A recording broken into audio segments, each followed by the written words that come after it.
Hey, this is Schuyler from themixingprocess.com, and in today's video I want to talk about something that I see a lot of beginner engineers do, and that is setting their volume faders at unity at 0 and then using the preamp or the gain to adjust the volume. So a lot of times they'll set all those faders there, and then if something's too loud they'll use the gain knob and turn it down, or use the gain knob and turn it up, and they'll use the gain as a volume control.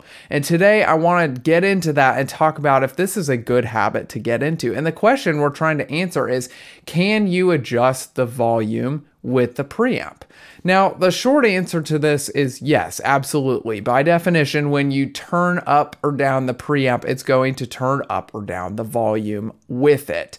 But is that the only thing it does? And is that a good habit to get into? Are there other side effects to doing it this way? So the answer to that is yes, there's other side effects that we want to avoid. It is not a good mixing practice to do it that way. So let's talk about why.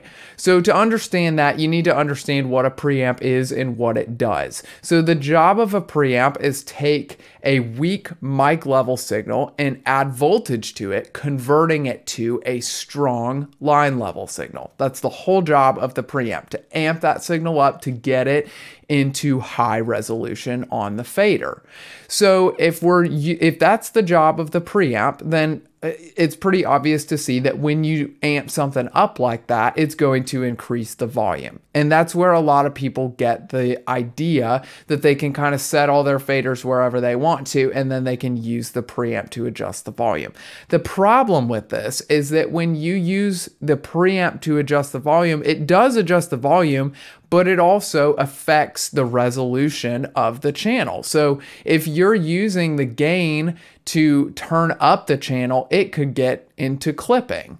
If you use the gain to turn the volume down on a channel, you could be running that signal down into low resolution. And that's not what we want to do. We want to have high resolution signals, and then we want to change and attenuate the volume way down on the signal chain. That's actually the last thing that happens. So that's why we don't want to do that, because we'll be messing with the resolution of the signal itself. The volume fader does not affect the resolution of your signal. The gain and the preamp does. So that's why we want to set that gain to be where it needs to be, set it at a good strong level, and then volume comes way after that. We use volume faders and groups and different things like that to control the volume level. So hopefully that made sense to you. If you have questions about this topic or other topics that you want me to address, feel free to leave a comment below. You can ask me anything. I will try to make videos to help you guys become better mixers. If you are a beginner mixer, you're trying to figure out all these concepts of setting your gain structure and dealing with preamps and EQs and compression and all of those different things, I have a guide on my website, themixingprocess.com, that I think will be really helpful for you. It's called the 7-Step Mix, and it walks you through all of those different concepts and gives you a really systematic approach to every single mix that you do. It's completely free for you on my website, themixingprocess.com.